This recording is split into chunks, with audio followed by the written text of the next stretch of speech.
Assalamualaikum warahmatullahi wabarakatuh. Saya Muhammad Ramsyah Muhammad Jeffrey dari kelas 1 BMS. Kami memilih tajuk aliran teknologi, ideologi dan isu semasa. Kami terdiri pada 6 ahli kumpulan iaitu Muhammad Ashakir bin Abdul Halim, Muhammad Azrul Hakim, Muhammad Aris Amsyah, Muhammad Sazwan Fikri, Khairul Nabil dan Muhammad Aiman Syahid.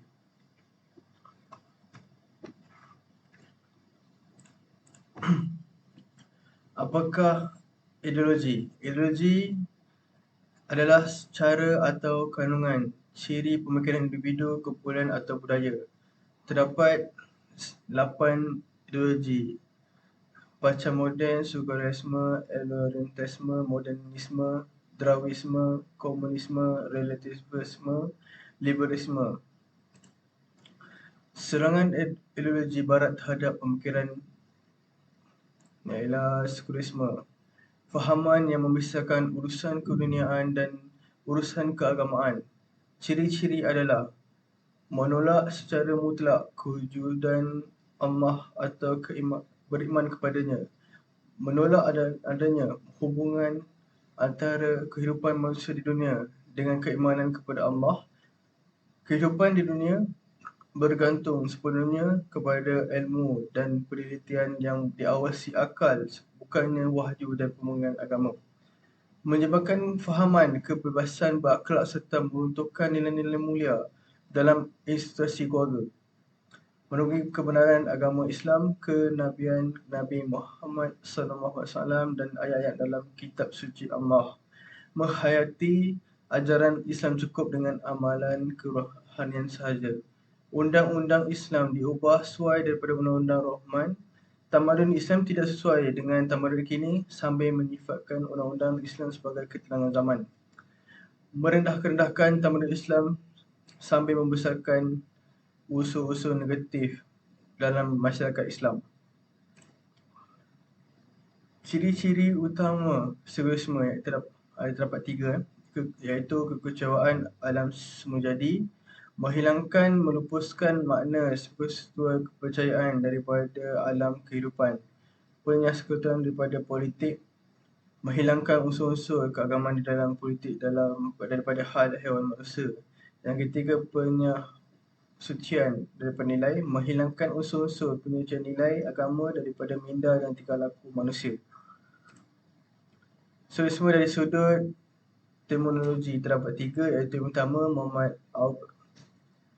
fahaman falsafah yang membesarkan urusan keduniaan daripada urusan keagamaan, iaitu dengan membesarkan peranan agama dan Tuhan daripada segala urusan kehidupan manusia. Yang kedua, Muhammad Al-Bahi, peraturan dan pelaksanaan untuk mengetepikan setiap bentuk keimanan dengan kepercayaan bahawa agama dan urusan gereja atau ketuhanan tidak boleh dicampur dengan tugas-tugas kerajaan. Yang ketiga, Converse Van Prison, ahli teknologi Belanda modifikasi sekularisme sebagai pembebasan manusia dari kekongan agama kemudian daripada kekongan metafizik yang mengatur akal dan bahasanya. Modernisme bermaksud berfikir secara moden, melakukan kritikal terhadap perkara silam dan klasik sebagai tidak tepat dan benar. Ia berpunca daripada fahaman sekular. Fernandez pernah menyebut mengenai kehilangan komuniti dalam teorinya mengenai Gemeinschaft dan Gesellschaft. Revolusi perindustrian dan modernisasi telah meluput perkaitan sosial antara manusia dan merendahkan institusi keluarga dan tradisi, kemudian menggantikan dengan cara individualistik yang menekankan kecekapan dan kebersamaan yang membawa kepada bentuk hubungan impersonal dan realis. Assalamualaikum dan selamat petang. Nama saya Muhammad Ashakir bin Abdul Halim. Slide seterusnya adalah perkembangan modernisme. Rasa tidak puas hati dan kemarahan golongan intelektual Barat yang akhirnya memberi ruang kepada kelahiran zaman Renaissance, pencerahan dan modernisme. Modernisme adalah aliran pemikiran dan gerakan yang berjuang untuk menggantikan segala pemikiran tradisionalisme agar sesuai dengan keadaan semasa yang dianggap moden. Ia juga gerakan penentangan terhadap agama kerana modernisme lahir daripada ideologi sekularisme. Muncul kaedah ilmu moden seperti rasional, empirikal, saintifik dan logik yang bersesuaian dengan kehidupan zaman ini. Aliran ini berkembang pada abad ke-18 iaitu zaman pencerahan. Seterusnya adalah beberapa gagasan modernisme. Yang pertama, manusia sebagai pusat center dunia. Yang kedua, individu memiliki keistimewaan dan potensi diri yang dapat membentuk dan menentu arah mengikut acuan dan potensi diri sendiri. Yang ketiga, subjek dimiliki alam fenomena, yakni nature dan alam nomena. Yang keempat, manusia bebas menentukan pendirian bagi menghasilkan buah fikiran untuk merubah sesuatu keadaan. Yang kelima, pendewaan akal fikiran dan pembebasan dari keagamaan. Yang keenam, asas kepada kewujudan budaya kehidupan baru seperti penghapusan ikatan sosial dalam masyarakat. Yang ketujuh, emansipasi wanita. Dan yang terakhir adalah membebaskan wanita dari tradisi sebagai ibu dan isteri. Slide seterusnya adalah orientalisme. Orientalisme dari segi bahasa yang berasal daripada perkataan orient yang bererti timur dan orientalis pula bererti hal-hal yang berhubungan dengan masalah ketimuran atau dunia timur. Kata orientalisme adalah kata yang dilabelkan berdasarkan daripada sebuah penelitian dan kajian yang dilakukan oleh orang timur, asasnya terhadap pelbagai disiplin ilmu ketimuran sama ada dalam bidang bahasa, agama, sejarah dan membincangkan masalah-masalah sosio-budaya bangsa timur. Orientalisme juga merupakan gerakan yang didokong oleh para sarjana barat yang terdiri daripada orang-orang Yahudi dan Kristian khususnya. Ia juga boleh dimaksudkan sebagai satu bentuk fahaman yang boleh dihubung kaitkan kepada suatu aliran pemikiran atau pembelajaran mengenai kehidupan bangsa-bangsa timur umumnya dan mengenai tamadun Islam serta bangsa Arab khususnya. Seterusnya adalah pandangan orientalisme terhadap Islam dan Barat melalui sistem ekonomi. Melalui Islam. Yang pertama, berhubung kait dengan Islam dan Tuhan. Ekonomi Islam mempunyai hubungan yang rapat dan terus dengan agama. Yang kedua, keadilan dalam urusan ekonomi dan sosial. Yang ketiga, keseimbangan dalam masyarakat. Ekonomi Islam merupakan platform penting dalam mewujudkan masyarakat yang cemerlang. Yang keempat, landasan yang tepat untuk menyebarkan agama Allah SWT. Ahli ekonomi boleh menggunakan ekonomi dalam urusan penyebaran dakwah, iaitu dengan mempamerkan akhlak yang baik. Dan yang terakhir adalah aspek garis panduan yang tetap dan anjal dalam urusan ekonomi. Melalui Barat pula, yang pertama, tidak mementingkan nilai-nilai agama menyebabkan agama dipinggirkan secara terus daripada urusan dunia. Sebarang cara dari aspek ekonomi dibenarkan kerana tiada panduan. Yang kedua, hanya mementingkan keuntungan semata-mata dan mengabaikan nilai kemanusiaan. Yang ketiga, tidak menggunakan pendekatan ini dalam menstabilkan masyarakat. Keempat, mengasingkan urusan agama dengan ekonomi dan menyukarkan agama untuk disebarkan dan mengundang persaingan yang tidak sihat dalam ekonomi. Dan yang terakhir adalah tidak memiliki undang-undang dari garis panduan yang tetap, hanya berlandaskan logik akal dan mengutamakan kepentingan sesetengah pihak. Sekian, terima kasih.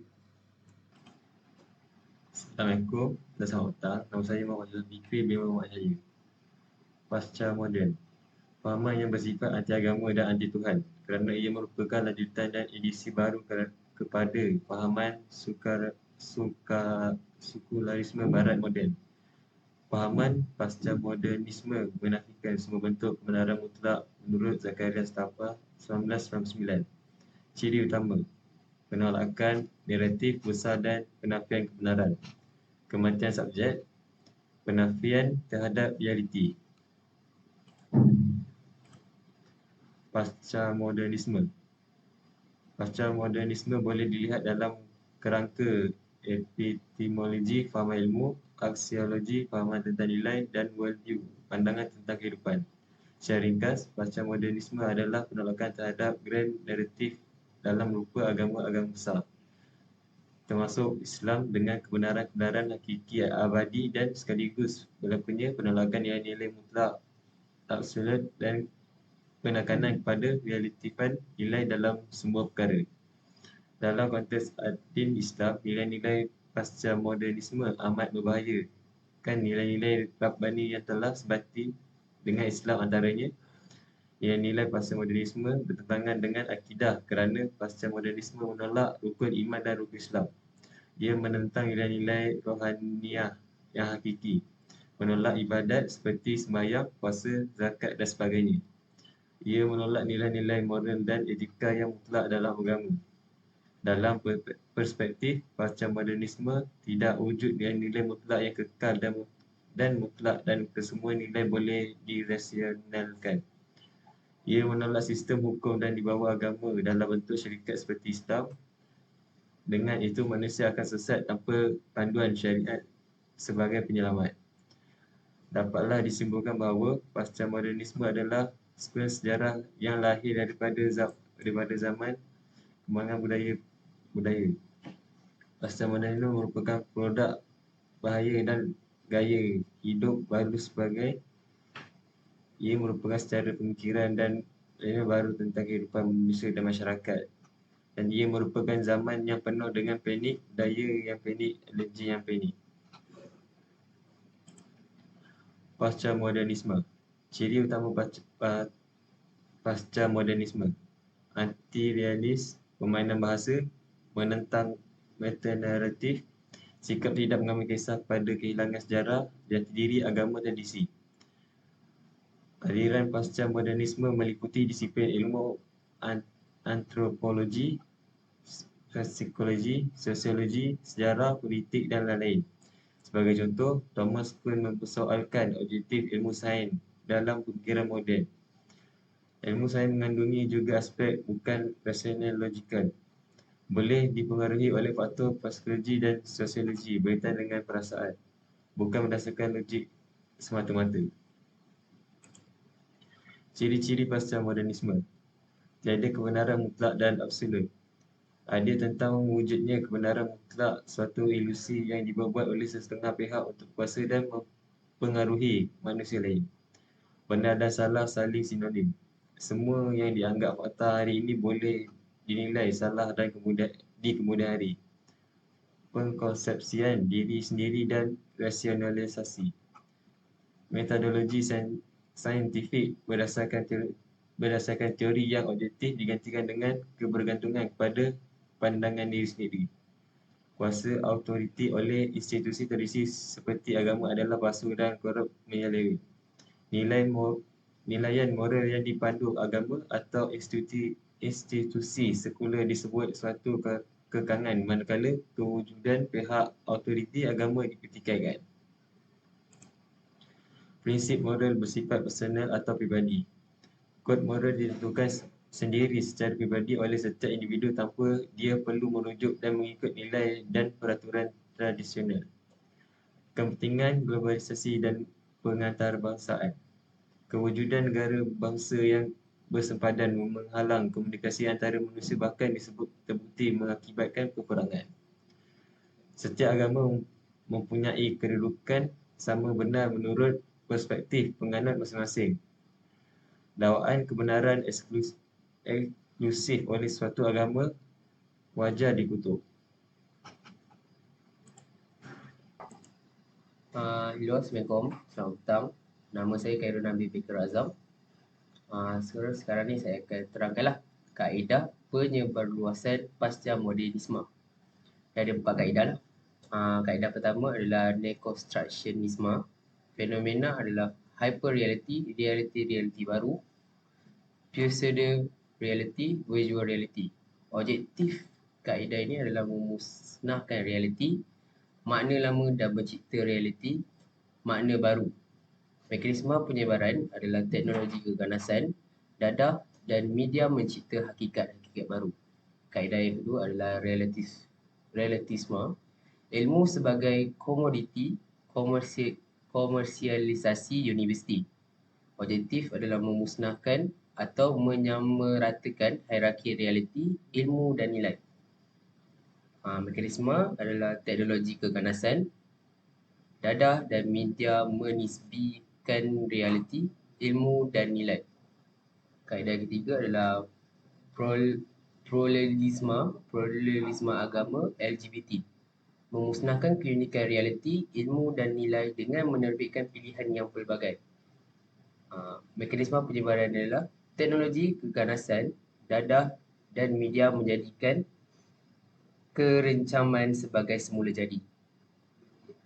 Kaedah yang terakhir adalah fetishisme, konsumerisme, cyborg, robot dan klon manusia. Objektifnya adalah mengisi atau mencipta roh atau semangat baru dari kemusnahan dan penciptaan baru ini. Mekanisme penyebaran adalah teknologi, keganasan, dadah dan media mencipta roh atau sebagai pada benda. Cabaran pasca modisme terhadap akidah dan pemikiran Islam. Ontologinya, faham wujud, hakikat kewujudan dan hubungan antara mereka. Penjelasan akidah, ilmu kalam, Allah, malaikat, rasul, hari akhirat. Pendirian dan sikap Islam mengisbatkan kewujudan hakikat-hakikat sebagai benar dari objektif atau realiti yang benar dan wujud. Pendirian dan sikap modernisme mengisbatkan hanya wujud fizikal. Pendirian dan sikap pasca modernisme, semua kewujudan relatif.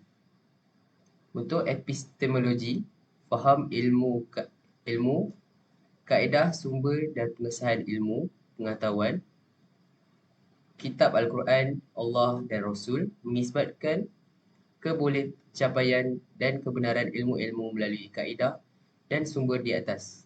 Mengisbatkan hanya ilmu akli dan idrawi. Untuk pendirian dan sikap pasca modernisme, semua kebenaran relatif, nisbi.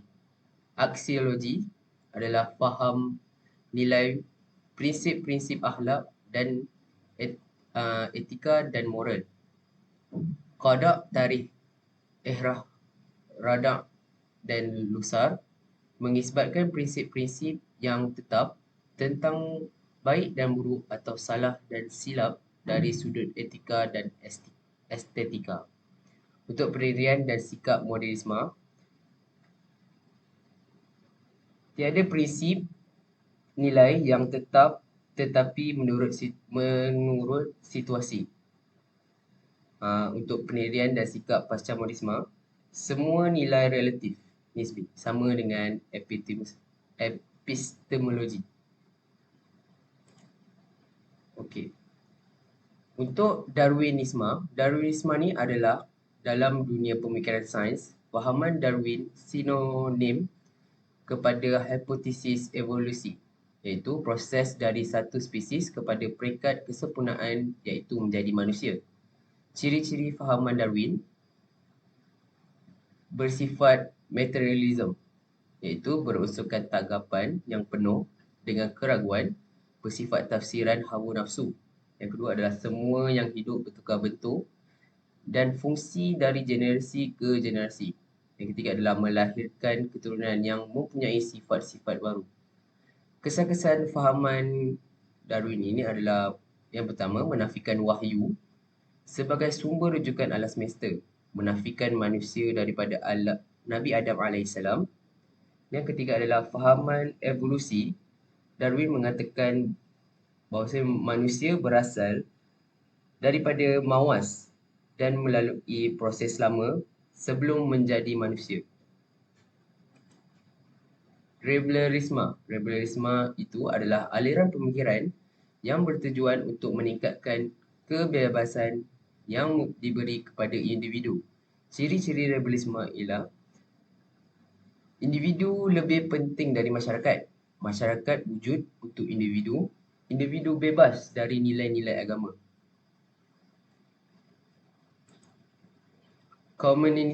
Komunisme iaitu fahaman politik yang hendak menjadikan faktor pengeluaran dan barangan pengguna milik negara atau milik bersama. Ciri-ciri fahaman komunisme adalah menghapuskan semua hak milik persendirian. Yang kedua, menghapuskan unit keluarga. Dan yang ketiga adalah menghapuskan segala agama. Assalamualaikum dan selamat sejahtera. Nama saya Muhammad Azrul Hakim bin Ghazali. Nombor kad matrik B09 2110181. Seterusnya adalah relativisme. Relativisme iaitu fahaman bahawa kebenaran nilai moral tidak semestinya mutlak, mungkin berbeza antara individu atau kebudayaan. Dari sudut lain, fahaman ini menyatakan bahawa tiada nilai mutlak untuk menghukum sesuatu perbuatan. Semua kebenaran adalah relatif, iaitu tiada satu jawapan. Tiada siapa yang lebih betul, semuanya tertakluk kepada pandangan. Semua pendapat boleh diterima. Teori ini diperkenalkan oleh Albert Einstein 1979 hingga 1955. Fahaman ini mempertikaikan kebenaran Nabi Muhammad. Mereka juga tidak mengiktirafkan pendapat yang sahih dalam ijma' ulama'. Seterusnya adalah ciri-ciri relativisme. Terbagi kepada 4, iaitu yang pertama adalah menafikan universalisme. Tidak wujud satu persetujuan sejagat berkenaan kebenaran, kebaikan dan lain-lain. Yang kedua adalah menafikan absolutisme. Tidak wujud nilai-nilai yang bersifat tidak dan tidak berubah seperti nilai kebenaran, kebaikan, keburukan dan lain-lain. Yang ketiga adalah menafikan objektivisme. Nilai kognitif, etika dan estetika tidak bebas dari pengaruh mind independent. Nilai ini tidak mampu bebas tanpa bergantung kepada pemikiran manusia yang saling berbeza. Yang keempat adalah menafikan monisme. Tiada bidang yang menyediakan hanya satu pandangan, penilaian dan norma yang tepat. Relativisme mungkin menerima nilai tempatan lokal monisme tetapi bukan nilai sejagat universal.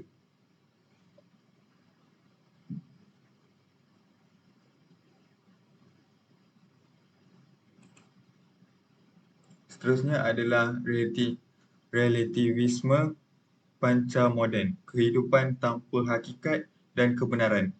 Cabaran ideologi semasa yang sedang dihadapi oleh umat manusia lokal dan global yang terbit dari pemikiran falsafah relativisme yang menafikan kewujudan hakikat dan kebenaran melalui 4 cara. Yang pertama adalah agama, etika, psikologi, sosiologi dan juga politik, ekonomi. Konteks relativisme panca moden terbahagi kepada 4. Yang pertama agama, skeptisisme, pluralisme agama dan ateisme. Kedua adalah etika. Relativisme, etika dan moral mesyuarat sebagai pemutus nilai hedonisme. Manakala psikologi atau sosiologi iaitu pluralisme, seks, penafian hakikat insan dan juga masyarakat membentuk individu. Seterusnya adalah politik ekonomi, politik pasca kebenaran dan anarki, politik identiti, jurang ekonomi dan peminggiran.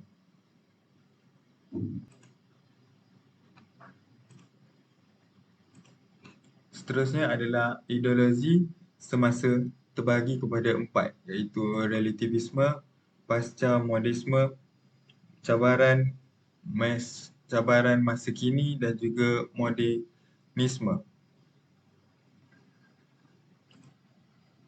Assalamualaikum. Saya Muhammad Ahmad Syahid bin Muhammad Yusof. Saya akan menerangkan tentang garis masa. Terdapat 3 jenis garis masa, iaitu medieval, moden dan pasca moden. Medieval bermaksud gereja ataupun agama.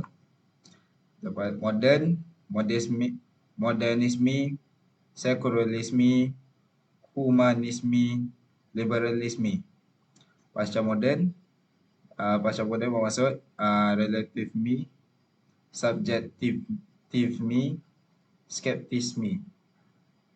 Kemudian slide seterusnya. Ini adalah modern vs postmodern. According to Estate 2012, postmodern different from modernist in that refuse to be contained or government law and ethic. The main reason behind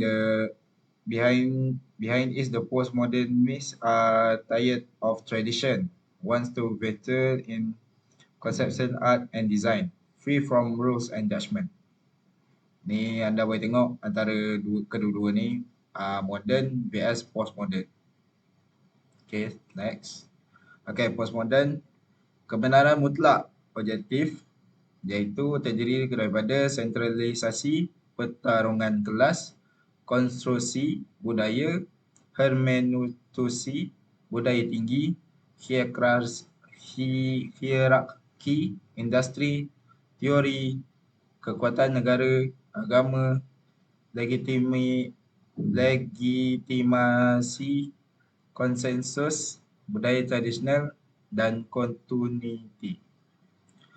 Berkaitan dengan postmodernisme bermaksud kebenaran mutlak objektif dia ialah desentralisasi pertarungan etik, dekonstruksi, sub-budaya, nihilisme, budaya rendah, anarki, pasca industri, paradigma, kekuatan bersama, sekte, delegitimasi, dekonsensus, liberalisme,